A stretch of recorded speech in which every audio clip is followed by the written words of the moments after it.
Umar bin Khattab pernah berkata seperti ini, aku tidak takut sesuatu hilang daripadaku, karena aku tahu selain takdirku maka tidak akan pernah menjadi milikku. Aku pun tidak gelisah dengan sesuatu yang aku miliki kemudian aku kehilangannya. Kenapa? Karena aku tahu sesuatu yang bukan jadi milikku bagaimanapun tidak akan pernah menjadi milikku. Begitu sebaliknya, aku tidak pernah risau dengan apa yang belum aku dapatkan saat ini, karena aku yakin kalau itu semua akan miliki maka akan datang dengan cara apapun. Santai aja, ikhlaskan, relakan. Kalau bukan punya kita maka akan hilang, kalau tetap punya kita maka akan datang ke kita. Urusan rezeki, Ustaz, dulu saya pernah kerja di sana, sekarang nggak bisa kerja di sana, kenapa saya resign, begini. Tenang, kalau rezekinya buat teman-teman nggak akan hilang dalam kehidupan teman-teman. Ustaz, aku teh sama dia teh menikah mahanya love pisan. Di dia tuh aku habis disimpan foto ijazahna teh.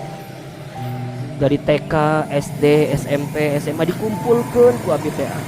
Terus kumaha, aduh teh hati pisan. Kamari dapat kabar dia teh mau nikah sama teman saya. Sakit. Di mana? Video. Teman-teman tenang. Memang begitu. Kalau bukan akan jadi milik kita, nggak akan pernah jadi milik kita kok. Terus kumaha, ikhlaskan aja, relakan saja. Pernah dengar nggak kisahnya Ummu Sulaim dengan Abu Thalhah radhiyallahu anhu? Belum dengar? Mau saya ceritakan?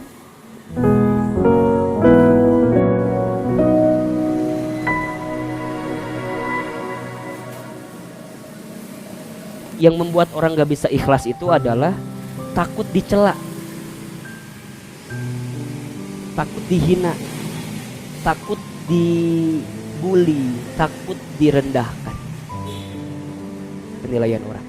Coba saya mau tanya, kalau teman-teman dihina sama orang, senang atau sedih? Nah, itu salah persepsinya. Kalau ada orang yang merendahkan kita, kalau ada yang mencela kita, harusnya kita senang. Kenapa? Di saat itu Allah sedang meninggikan derajat kita. Ahilman malah pengen kalau ada orang yang ngebully saya, ngehina saya, mencaci maki saya, gak apa-apa. Kenapa? Di saat itu Allah sedang menggugurkan dosa-dosa saya. Jadi kalau teman-teman sekarang banyak yang mencela teman-teman, yang menghina teman-teman, gak apa-apa. Itu bagus. Bagus. Kenapa? Karena biasanya orang akan kelihatan titik nadirnya sebagai seorang manusia saat dia tahan dengan ujian, saat dia tahan dengan dicaci maki. Bukankah Rasul itu menjadi seorang yang sangat luar biasa menyikapi kehidupan karena beliau begitu banyak yang membencinya. Bahkan saat beliau lahir pun sudah dibenci, beliau jadi anak-anak pun sudah dibenci, saat tumbuh dewasa pun dibenci, bahkan saat mau hijrah menyampaikan kebaikan pun dibenci. Ternyata Masya Allah, kesabaran Rasul saat dicela, dibenci itulah yang merubah karakternya menjadi karakter yang paling kuat dalam kehidupan. Maka mohon maaf kalau tiga hal ini, senang dipuji, kemudian senang urusan dunia, kemudian takut dicela, teman-teman hilangkan, maka teman-teman akan dapat kategori yang namanya ikhlas. Ikhlas itu memang berat, tapi itulah cara pertama untuk teman-teman bisa menghapus jejak masa lalu. Ingat ya, Umar bin Khattab pernah berkata seperti ini, aku tidak takut sesuatu hilang daripadaku, karena aku tahu selain takdirku maka tidak akan pernah menjadi milikku. Aku pun tidak gelisah dengan sesuatu yang aku miliki kemudian aku kehilangannya. Kenapa? Karena aku tahu sesuatu yang bukan jadi milikku bagaimanapun tidak akan pernah menjadi milikku. Begitu sebaliknya, aku tidak pernah risau dengan apa yang belum aku dapatkan saat ini, karena aku yakin kalau itu semua akan miliki maka akan datang dengan cara apapun. Santai aja, ikhlaskan, relakan. Kalau bukan punya kita maka akan hilang, kalau tetap punya kita maka akan datang ke kita. Urusan rezeki, Ustaz, dulu saya pernah kerja di sana, sekarang nggak bisa kerja di sana, kenapa saya resign, begini. Tenang, kalau rezekinya buat teman-teman nggak akan hilang dalam kehidupan teman-teman. Ustaz, aku teh sama dia teh menikah mahanya love pisan. Di Di dieu tuh aku abi teh disimpan foto ijazah teh. Dari TK, SD, SMP, SMA dikumpulkan ku abi teh. Terus kumaha, aduh nih hati pisan. Kamari dapat kabar dia teh mau nikah sama teman saya. Sakit. Di mana? Di dia. Teman-teman tenang. Memang begitu. Kalau bukan akan jadi milik kita, nggak akan pernah jadi milik kita kok. Terus kumaha, ikhlaskan aja, relakan saja. Pernah dengar nggak kisahnya Ummu Sulaim dengan Abu Thalhah radhiyallahu anhu? Belum dengar? Mau saya ceritakan? Oh, ini banyak banget kisah hari ini nih. Baik, Ummu Sulaim itu perempuan yang cantik di kota Madinah. Cantik. Ya cantiknya nggak jauh lah sama yang di sini. Nggak jauh banget tapi nggak jauh. Ummu Sulaim. Terus gimana Ustadz? Banyak gak yang suka sama dia? Pasti. Nalurinya begitu. Kalau perempuan cantik pasti banyak yang suka. Banyak. Semua laki-laki di kota Madinah itu suka dengan Ummu Sulaim. Masya Allah. Sampai di antara laki-laki yang suka itu ada seorang laki-laki yang Ummu Sulaim juga suka. Siapa itu? Abu Thalhah radhiyallahu anhu. Abu Thalhah. Tapi gimana Ustadz? Apakah Abu Thalhah juga cakep? Mohon maaf. Di antara banyak pemuda itu Abu Thalhah termasuk pemuda yang ganteng. Jadi Ummu Sulaimnya gelis, Abu Thalhahnya ganteng. Cocok nggak kira-kira? Cocok. Nukia mah mau diomongkan mual. Kan kadang-kadang kita mah kalau ada pasangan yang jomplang teh diomongkan ke orangnya. Yang perempuannya cantik, yang laki-lakinya teh biasa kumaha gitunya, kuluh hidup. Kadang-kadang orang teh kan kudu mikir apakah jadi dosa buat orang lain atau tidak. Dosa apa, jadi mengundang gibah atau enggak gitu. Jadi kudu pas deh diomongkan kadang-kadang. Tinggal di jelema naon gitu daripada yang si eta mending jeung urangnya. Nah, punten ya. Ada nggak yang sering begitu di sini? Hati-hati, dia lebih hebat dibanding antum. Kenapa? Karena dia membuktikan perempuan cantik mau sama dia, sedangkan antum GGM. Ganteng-ganteng mubazir. Jadi punten lah nu can nikah mah tetep we rek seganteng-ganteng deh tetep lah. Belum. Ya gantengnya buat pribadi doang, bukan buat Allah gitu. Kalau udah nikah mah luar biasa. Sampai Abu Thalhah, ketika Abu Thalhah mengatakan cintanya kepada Ummu Sulaim, apa kata Ummu Sulaim? Abu Thalhah, aku pun juga sama punya perasaan yang sama kepadamu. Kata Abu Thalhah, mau mahar apa yang aku berikan kepadamu agar engkau mencintaiku? Sok, kalau akhwat gitu kan, ya misalnya nih nanya ke laki-laki, ikhwan, akhi, aa, jang, ujang, ya mau nyiapin mahar apa? Sok teman-teman akan menjanjikan apa biasanya? Ngomongnya hula kan orang, iyo, ayah hente. Cuman dalam bayangan katanya. Masya Allah. Apa kata Ummu Sulaim? Abu Thalhah menjawab, engkau ingin dinar sebesar apa aku siapkan. Engkau ingin dirham sebesar apa aku siapkan. Engkau ingin unta sebagus apa aku siapkan. Tapi apa jawaban Ummu Sulaim? Wahai Abu Thalhah, sesungguhnya aku tidak ingin mahar harta daripadamu. Aku hanya ingin satu komitmenmu untuk mencintaiku. Apa itu? Sebelum engkau menikahiku, aku ingin engkau masuk dulu ke dalam Islam. Jadi ternyata pada waktu itu Abu Thalhah masih belum Islam, tapi suka dengan Ummu Sulaim yang sudah Islam. Ini penting nih pelajarannya nih, ya.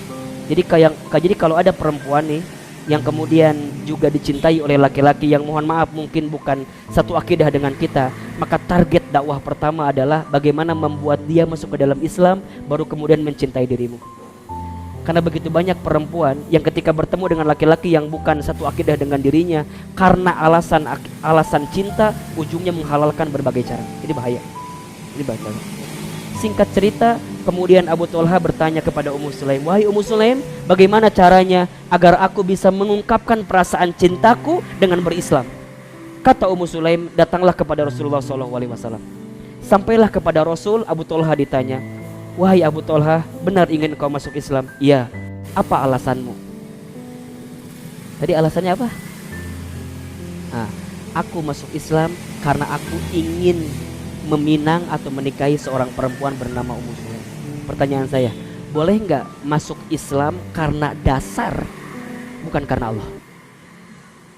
Boleh nggak? Baik. secara hukum tidak boleh, tapi secara motif itu dibolehkan. Saya ulangi ya, secara hukum niatnya tidak boleh, tapi secara motif ada faktor pendukung untuk menjadi baik karena sesuatu itu boleh. Contoh, teman-teman ngaji ke sini, boleh nggak kalau teman-teman ngaji ke sini tuh karena ada orang yang diincar di pengajian ini? Boleh nggak? Boleh, wow, boleh. Wow. Ini dia. Kalau niat dasarnya itu nggak boleh hukumnya. Tapi kalau teman-teman niatnya tetap karena Allah, dan setelah itu teman-teman mohon kepada Allah, ya Allah, atulah kumaha we carana. Aku teh ngaji ke sini minimal ngaji plus. Bukan hanya dapat ilmunya, tapi insya Allah juga dapat jodohnya.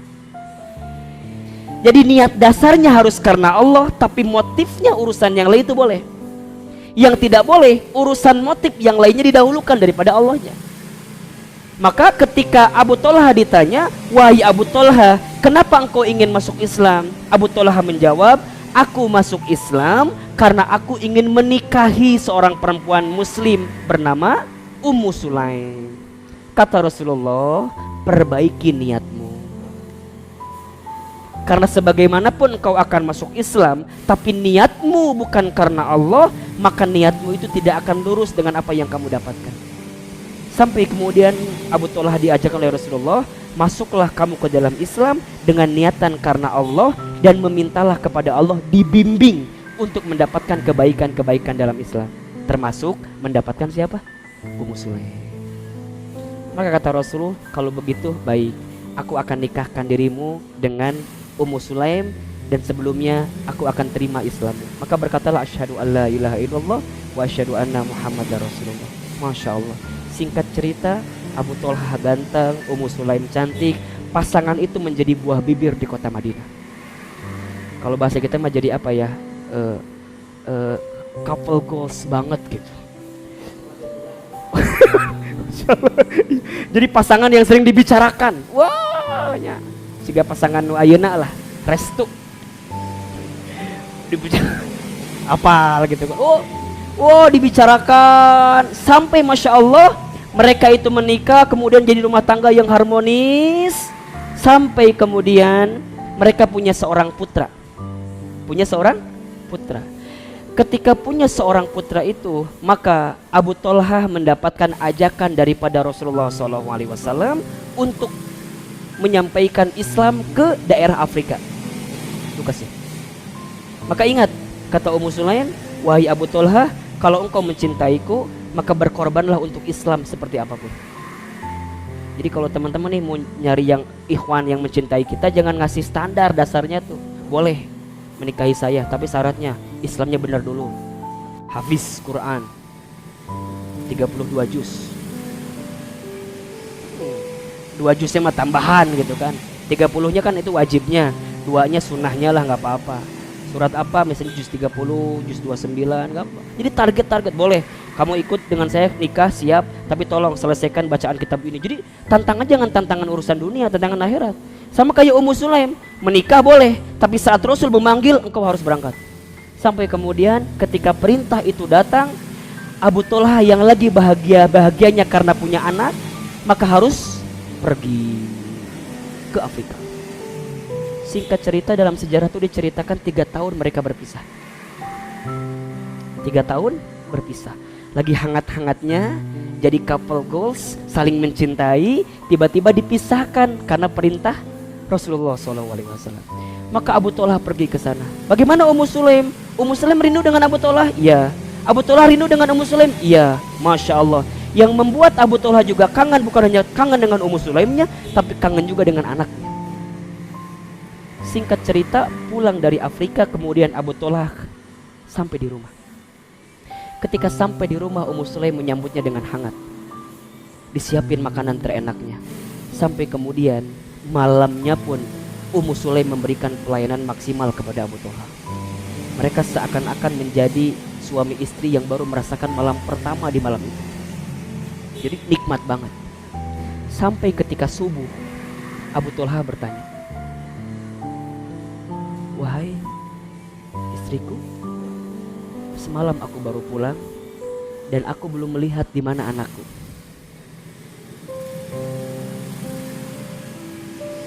Wajar nggak bapak nanya anak? Apa kata Ummu Sulaim? Wahai suamiku, sebelum aku mengatakan di mana anakku, aku ingin bertanya dulu sama dirimu. Kata Abu Thalhah, apa pertanyaannya? Bagaimana sikapmu kalau ada seseorang yang menitipkan barang kepadamu, kemudian seseorang itu mau mengambilnya, apa yang akan kamu lakukan? Kata Abu Thalhah, kalau barang itu miliknya, aku akan kembalikan dengan sepenuh hati. Aku akan berikan kapanpun pemiliknya mau. Apa kata Ummu Sulaim? Benar itu jawabannya? Iya. Kalau aku dititipi barang dan orang yang nitipin kepadaku minta dikembalikan, maka secepatnya aku akan kembalikan barang itu.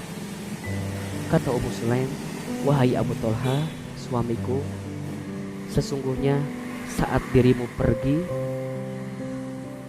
anak kita sudah dipanggil oleh Allah Subhanahu wa ta'ala. Sampai kata Abu Thalhah, benar? Kenapa engkau tidak ceritakan kepadaku?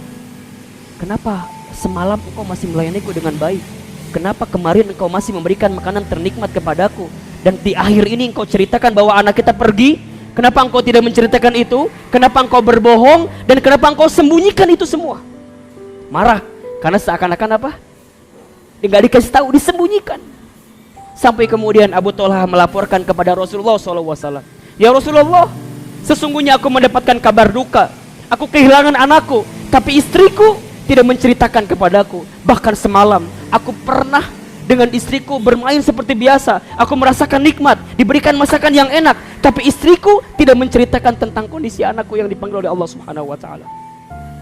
Kata Rasulullah, ya Abu Thalhah, sodakta Ummu Sulaim. Yang benar itu adalah Ummu Sulaim. Kenapa? Karena Ummu Sulaim mengajarkan kepadamu bagaimana caranya ikhlas saat kehilangan. Ummu Sulaim mengajarkan kepadamu bagaimana caranya rela dengan setiap yang Allah titipkan kepadamu. Sampai Rasulullah berkata seperti ini, sesungguhnya yang bukan menjadi milikmu maka tidak akan pernah menjadi milikmu. Yang pasti menjadi milikmu maka dengan cara apapun akan menjadi milikmu. Teman-teman, masa lalu kita yang memang bukan punya kita maka akan hilang begitu saja. Dan masa depan kita yang insya Allah jadi milik kita maka akan datang dengan kebaikan-kebaikan itu. So yang paling sederhana adalah ikhlaskan, relakan. Jangan selalu melihat orang di masa lalu, karena setiap orang punya harapan dengan masa depan. Jangan pernah comeback dengan masa lalu, karena setiap orang pasti akan tergiur dengan masa lalunya, tapi dia lupa dengan masa depan. So mulai hari ini satu jawabannya, menghapus jejak masa lalu adalah dengan ikhlaskan, relakan. Makin teman-teman ikhlas kehilangan, maka makin teman-teman akan diganti dengan yang lebih baik oleh Allah Subhanahu wa ta'ala. Satu, ikhlaskan, relakan.